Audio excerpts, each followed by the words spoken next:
So to be able to enter the present moment is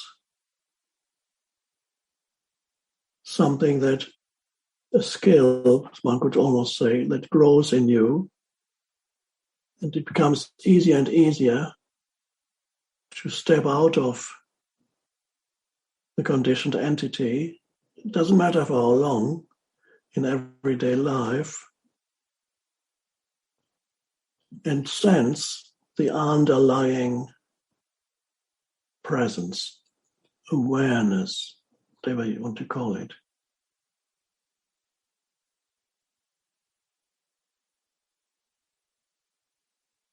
But the thing is, that is not an object that you are aware of, although when we use language, it sounds as if it were something that you become aware of.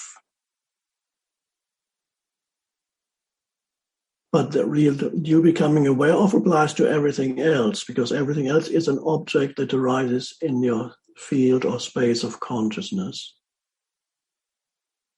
Sense perceptions, thoughts, emotions. They're all objects, they come and go. But the awareness itself is not an object that you are aware of because you are it.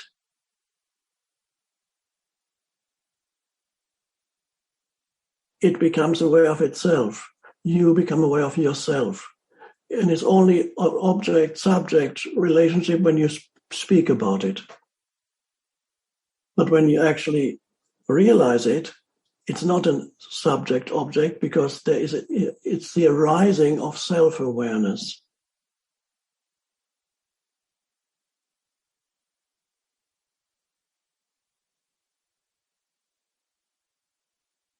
Now, this little talk here, the most important part of it is what I'm not saying, which is the gaps between the words.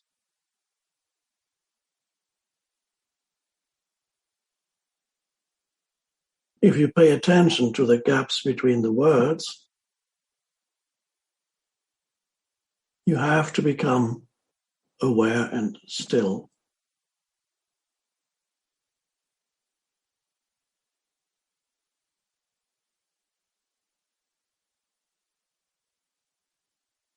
If you're not still or present, you cannot be aware of the gaps between the words. You would immediately fill the gaps between the words with your thoughts. Thoughts that, for example, are trying to figure out what the speaker has just said, or that take you somewhere completely different to tomorrow morning or tonight or yesterday or 10 years ago.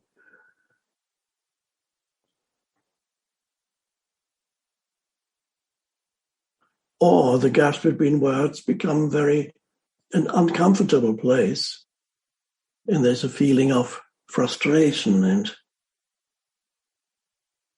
why is he speaking so slowly? What's he really saying? I don't get it. I'm trying to get it, but I don't get it. Of course you don't get it because you can't get it by thinking about it.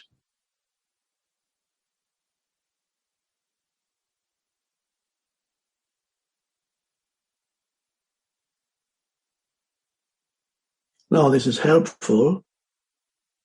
So this little talk really is, the purpose of it is to become aware of that which is beyond language and beyond thought.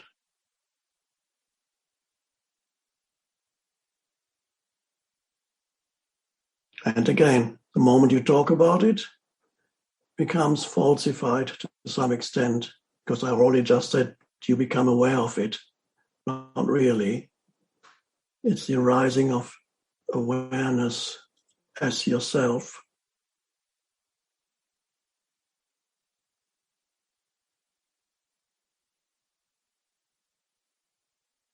And there you are now, a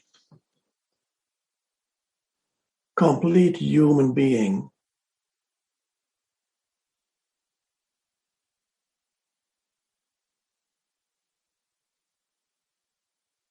And before, you were just a human, unaware of being.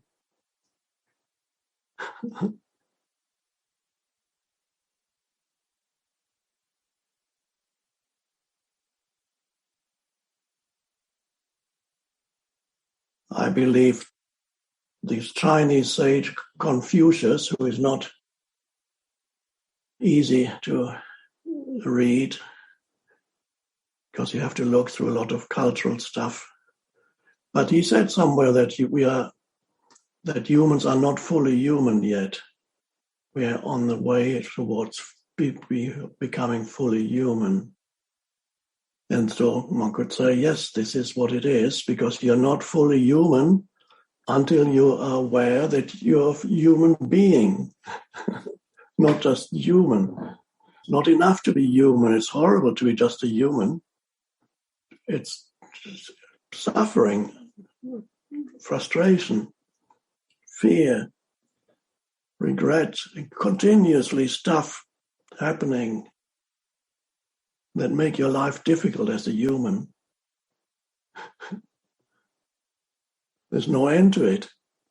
If it's not a personal problem or challenge, then it's a collective problem or challenge. And then personal and collective come together. There's no end to it.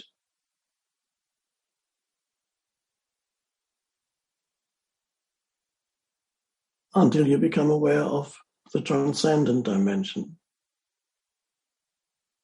The mind stops for a moment, and you become aware of the space of awareness.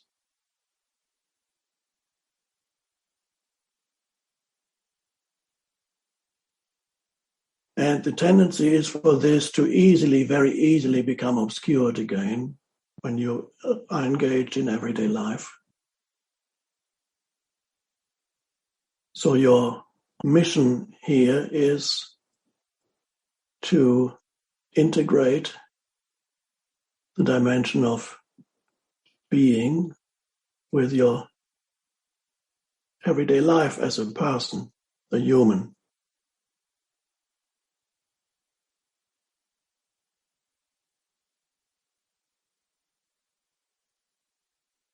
No matter what you are engaged in your personal life, whatever it is, how old you were, no matter how old you are or what your station is in society, or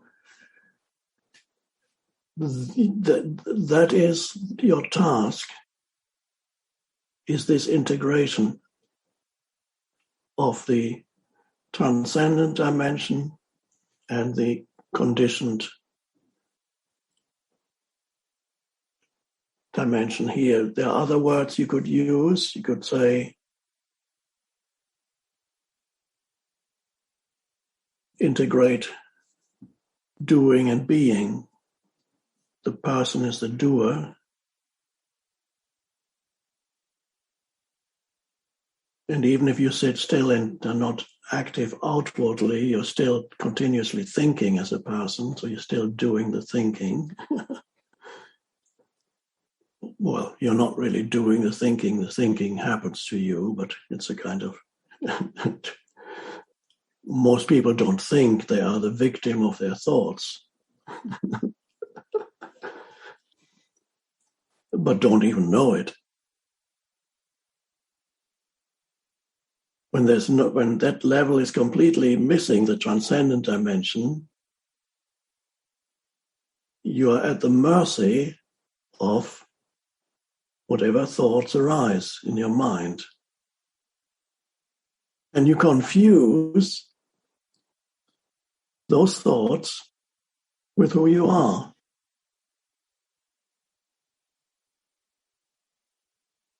That's called normal.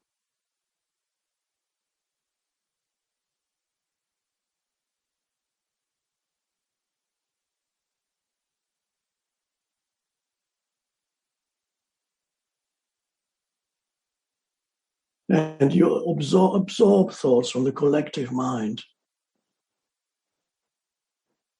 facilitated these days by our technology.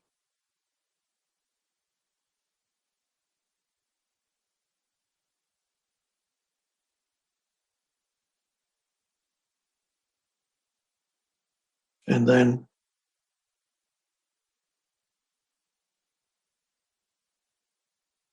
certain thoughts become more predominant than others. They take over your mind. That can happen very easily.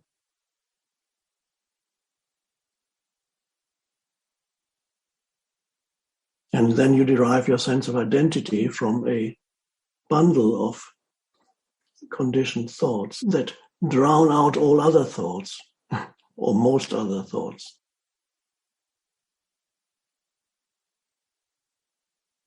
Some people have obsessive ideas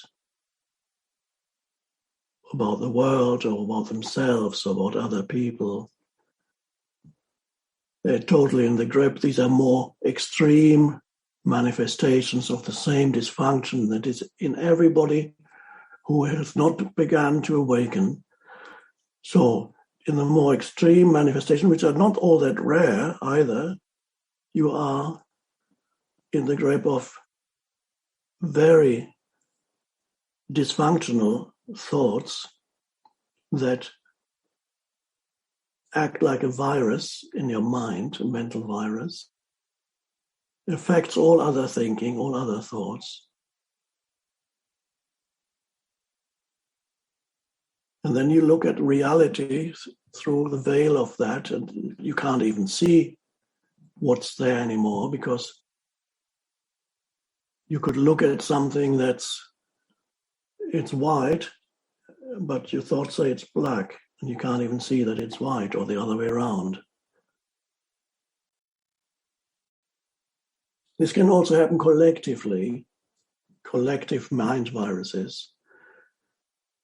And there are periods of time in human history when certain areas on the planet get taken over by a virus infection, not the virus that we're talking about now, but a mental virus, not the physical virus, taken over by a mental virus, and then an entire collective being taken over by a mental virus.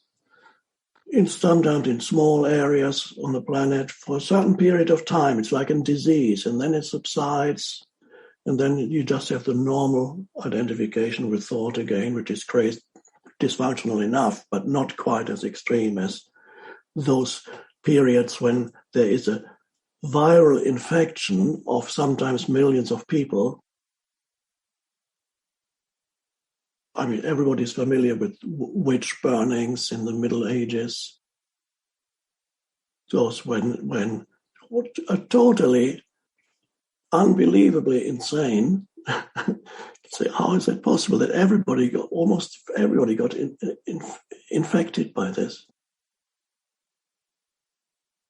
Then we have certain other, sometimes it could be a religious virus. In religious terms, it could be a political virus. We've had some big ones. They last a few years, usually, the infection. National Socialism, the communism, and the extreme power, we're familiar with that.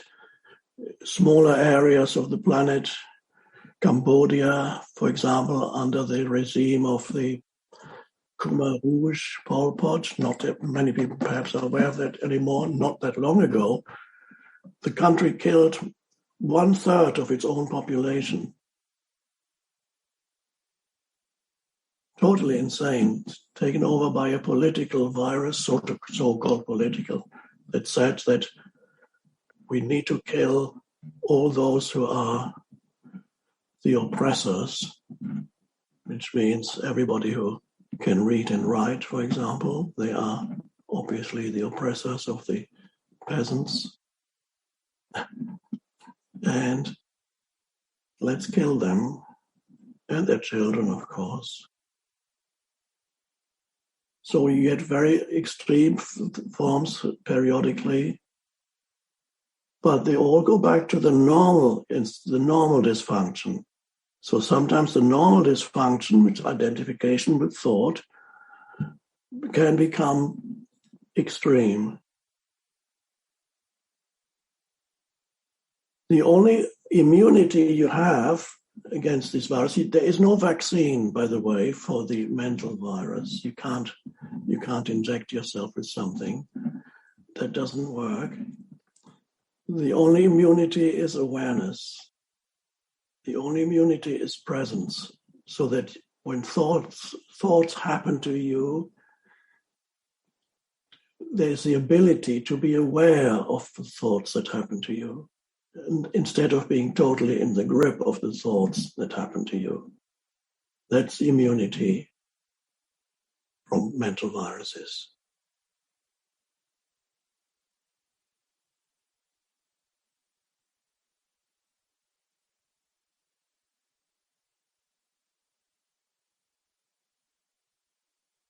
And I'm glad you're all here, because you have voluntarily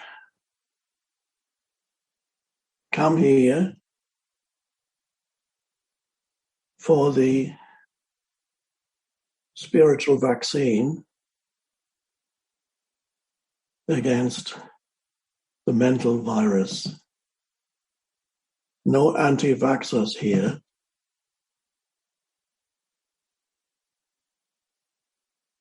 It's particularly when a person is confronted with unusual difficulties, problems, adversity,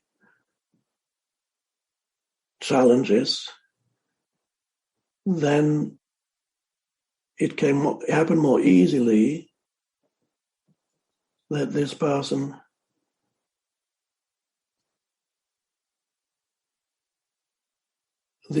level of consciousness decreases. You become more unconscious in the face of extreme challenges. So often extreme challenges make you more unconscious. And then that is when the mental virus can much more easily arise, because there's not enough consciousness left. In other words, when life gets difficult, whether it's on a personal level or on a collective level, when life is always difficult, but when it gets particularly difficult and hard, those times, whether it's in your personal life, things get difficult when you lose your job, you lose your livelihood, your career, breakdown of marriage, a relationship, death of a loved one, loss of possessions, loss of status in society, whatever it may be, some collapse in your personal life, something more extreme than the usual difficulties of life. Those are times when it's very easy to become reactive and lose consciousness, and then you are much more prone to be taken over by a mental virus. And that can also happen collectively. When a society is faced with extreme challenges, it is much more likely that a collective mental virus may arise.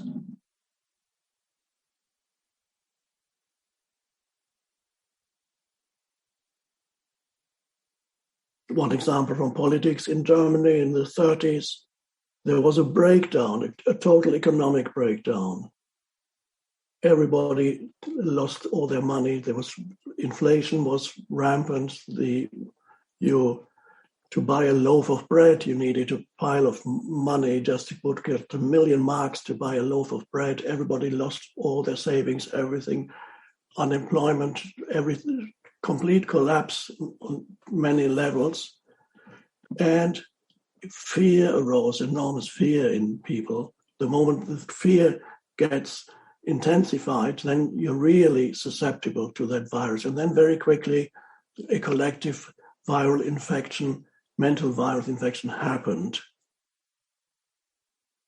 And the virus infection, the mental virus, it lowers consciousness.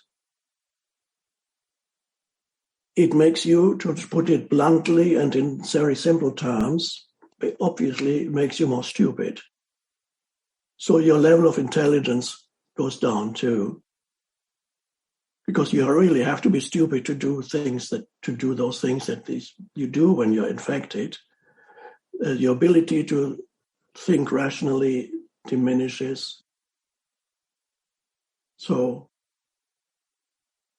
without going into it, I can see some of it happening now, because collectively we are faced with the challenge of the physical virus, and there's a lot of fear rising, and the fear lowers your consciousness, and then you are really can very easily become infected by a collective mental virus, which means you can no longer think rationally about these things. And then whatever you do is wrong and makes things worse.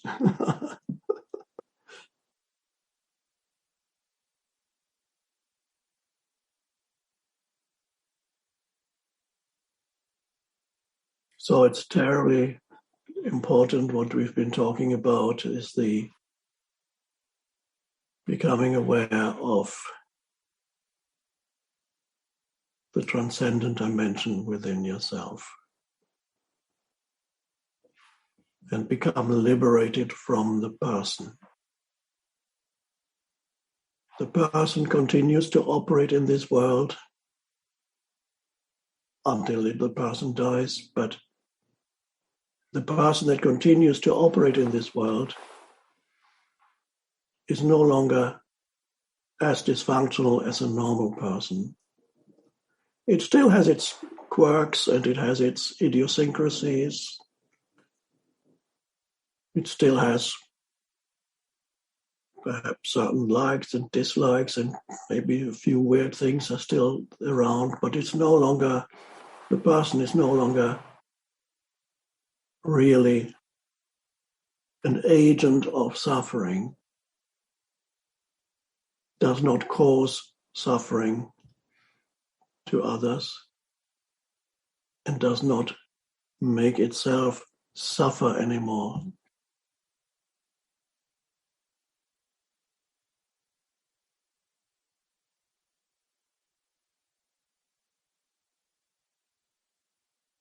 So to some extent, the transcendent dimension begins to shine through the person.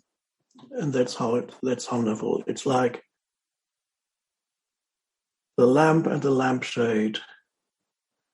The person is a lampshade, and the awareness is the light, the lamp. And the lampshade gradually becomes more and more transparent to the light. It still has its shape and form, but it becomes more transparent to the light, and that is your destiny. That's why you're here. So giving attention and become aware of the field of attention that you're giving. And then you can practice even in a group sometimes. You may be able to practice while others are talking. You suddenly become aware of yourself as the awareness that's taking it all in. Make it into a spiritual practice, that an interaction with a friend or friends, make it into a spiritual practice. You don't have to tell them that, because they think you're weird if you tell them that. And don't neglect little things, very brief interactions with people. They're also quite important, and sometimes easier that way to practice that. It's wonderful when you can just look at a person, and for a moment, while that person is saying something, you are not saying anything inside you. There's only still, alert presence. You begin to sense I'm reluctant to use a word that just came to mind, but I'll use it anyway. You begin to sense some degree of love towards that person when you look in that way. Maybe a better term is loving kindness, as a Buddhist term. Loving kindness. You can sense that.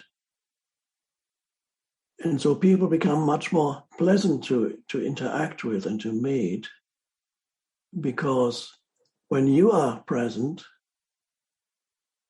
you can sense the presence in the other, even if they are not present. You can sense that which is beyond the person or the personality. You can almost, one could say, you can pierce through the veil of the person or personality, and then you connect at a deeper level. And this connection at a deeper level is love,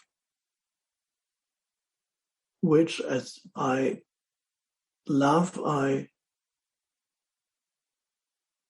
say is the recognition of oneness. That's what love is. The recognition of oneness. So ultimately, you always love the other as yourself. That's the real meaning. Because you recognize ultimately the other is yourself. You're both manifestations of the one consciousness. The light is the same. The lampshades differ. There are many, many lampshades, but it's always the same light.